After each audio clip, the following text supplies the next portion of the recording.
बहू बनी शेरनी। मीरा सोसाइटी में नई नई रहने आई थी।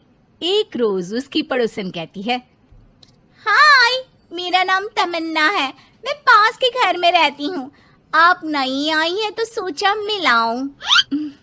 अच्छा किया, आइए ना बैठिए, मैं आपके लिए चाय लेकर आती हूँ। अरे नहीं, चाय तो मैं साथ लाई हूँ। सोचा आपने अभी अपना किचन सेट किया होगा कि भी नहीं। ये तो अच्छा किया, सच बहुत मन था चाय पीने का। ये मेरे हाथ के नमकीन खाइए।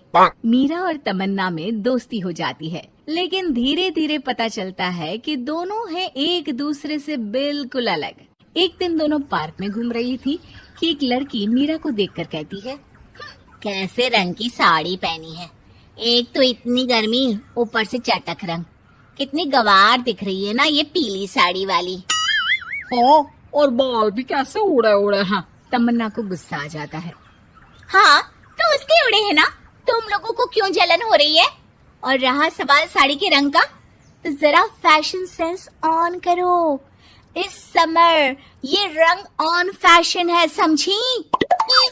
वो दोनों लड़कियां तमन्ना से लड़ने आ जाती हैं कि अरे छोड़ ना, जी रहने दीजिए। हाँ, सही कह रही हैं, खराबी तो है मेरे बाल और साड़ी, आप प्लीज जाइए यहाँ से। अरे क्यों इतना स्वीट बनती है तू सबसे? हर किसी को जवाब दिया करना। अरे क्या करना है, वो बुरा बोल रहे हैं तो अपना मुंह भी खराब कर ले क्या?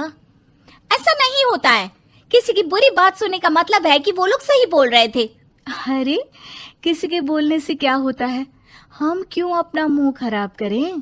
खैर, मीरा शांति से रहती, बच्चों को देखती खिलाती। उसका पति काम के सिलसिले से हमेशा बाहर ही रहता था, तो वो कोशिश करती कि उसके बच्चों को किसी भी चीज की कमी ना हो। एक रोज सास कहती है, अरे सारा दिन बच्चों में लगी रहती है। पता है बेटा यहाँ नहीं रहता मेरा, लेकिन मजाल है कि ये मेरा ख्याल रख ले। माफ करिए माँ जी, वो मयंक को स्पीच थेरेपी दिलाने ले गई थी, मैं अभी आपकी चाय बना देती हूँ। अरे चाय नहीं चाहिए, चाय पिला पिला कर मार दे तू। तेरे बाप ने बोला था कि शादी के वक्त 2 लाख देने के लिए, अभी तक 1 लाख दिए हैं, बाकी के पैसा कब देगा? बच्चे हो गए लेकिन दहेज पूरा नहीं दिया। माँ जी, वो पैसे उन्होंने मयंक के पापा को बिजनेस लगाने में जो मदद की थी ना, उसमें दे दिए थे। अरे वाह जी वाह, उसमें तो देना ही पड़ेगा ना, वो तो अलग से पैसे थे। तू रोज खाती है पीती है, उसके पैसे कहाँ से आएंगे? और ये तेरे बच्चे। तभी मीरा को गुस्सा आ जाता है। वो सास को आंख दिखाती है और सास कुछ सोचकर वहां से निकल जाती है। तभी वहां मीरा की दोस्त आ जाती है। क्या कह रही थी? कौन से पैसे ले लिए तेरे पापा ने? मीरा मुस्कुरा देती है। अरे वो पुराने लोग हैं ना, अपने तरीके से सोचते समझते हैं, छोड़ ना। और पता कैसे आना हुआ? अरे तेरा कुछ नहीं हो सकता, मेरी सास होती ना तो ऐसा मुंह तोड़ जवाब देती कि देखती रह जाती। मीरा मुस्कुरा देती है। मीरा सारा दिन घर का काम करती, शाम को तमन्ना के साथ अपने बच्चों को लेकर पार्क में जाती, जहां दोनों के बच्चे मिलजुल कर खेलते। अच्छा तमन्ना, मैं कुछ दिन बिजी रहूंगी, हस्बैंड आ रहे हैं ना, तो अगर मैं ना आ सकूं तो तुम आ जाना बिना कुछ सोचे। मीरा घर आ जाती है, जहां पति पहले से ही मौजूद होता है। तो मोहतरमा, वक्त मिल गया पति के लिए? अरे आप तो कल आने वाले थे ना? हाँ, लेकिन सरप्राइज देने की सोचा तुमको। कहाँ गए थे बच्चों के साथ? अरे बस पार्क तक गई थी, बच्चों को खिलाने के लिए। वैसे अगर आपने सरप्राइज नहीं दिया होता तो मैं कुछ स्पेशल बनाती आपके लिए। अरे तुम्हारे हाथ की तो सिंपल दाल भी स्पेशल होती है। कुछ भी बना लो मीरा। मीरा का पति उससे बहुत प्यार करता था, वो उसे समझता था, लेकिन कभी कभी उस पर गुस्सा भी हो जाता था। अरे घर पर कोई है? कहाँ है मीरा? तभी तमन्ना के कान में मीरा के पति की आवाज आती है। यार बच्चे बच्चे, हमेशा तुम्हारा ध्यान बच्चों पर रहता है। चलो ठीक भी है, लेकिन मेरा भी तो सोचो। तुम्हें कौन सी शर्ट साफ करने को कहा था और तुमने कौन सी कर दी? यार पता नहीं ध्यान कहाँ रहता है तुम्हारा। जरा सी भी स्मार्टनेस नाम की चीज नहीं है, न बोलना आता है न समझना। मुझे आपने सफेद शर्ट साफ करने को कहा था, ये सफेद ही तो है। अरे पागल औरत, मुंह से सफेद निकल गया होगा, ये नीली करनी थी। लेकिन तुम खुद की अकल लगाओ तब ना पता चले कि कौन सी करनी है। तमन्ना बाहर खड़ी सब सुन रही थी। उसने वहां से निकल जाने में ही भलाई समझी, लेकिन अगले रोज पार्क में। देखो, मुझे गलत मत समझना, मैं ये नहीं कह रही हूँ कि तुम अपने पति से लड़ो या उसका मुंह तोड़ दो, लेकिन अपनी बात रखना तो सीखो। जमाना ऐसा नहीं है कि कोई किसी को कुछ भी सुना दे और अगला चुप रहे।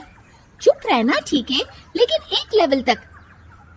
मैं समझ रही हूँ तमन्ना, लेकिन मेरा नेचर कभी रहा ही नहीं। हाँ, मुझे भी गुस्सा आ जाता है, लगता है गलती कहाँ है, पर समझ में ही नहीं आता कि बोलूं क्या। खैर, बात आई गई हो जाती है। एक दिन मीरा के घर में बैठ तमन्ना और मीरा चाय पी रहे होते हैं कि वहां मीरा का बेटा रोते हुए आता है। मीरा घबरा जाती है। क्या हुआ बेटा? बेटे का रो रो कर बुरा हाल होता है। वो सिसकियां भर रहा होता है। क्या हुआ बेटा, कुछ तो बताओ। तभी पीछे से मीरा की बेटी भी आ जाती है। क्या हुआ भाई को बेटा? माँ, नीचे एक अंकल ने उसकी हंसी उड़ाई, उसे तोतला बोला। मीरा को बेटी की बात सुनकर गुस्सा आ जाता है। वो दौड़कर पार्क में बेटी के साथ जाती है।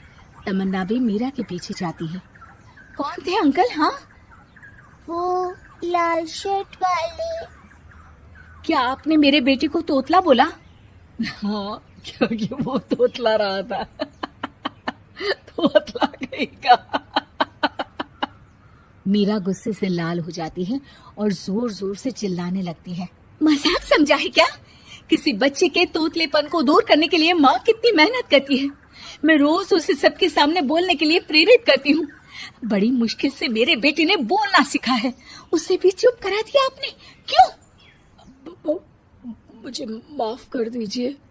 आपका बच्चा होता तो क्या उसका भी आप ऐसे ही मजाक उड़ाते? देख लीजिए मिस्टर, साफ बता दे रही हूँ, भूल से भी मेरे बच्चों का मजाक उड़ाने की कोशिश की तो बहुत ज्यादा बुरा हो जाएगा। तमन्ना दूर खड़ी मीरा का ये रूप देख रही होती है। वो समझ जाती है कि एक औरत के अंदर की शेरनी तभी जगती है जब उसके बच्चे को कुछ कहा जाए।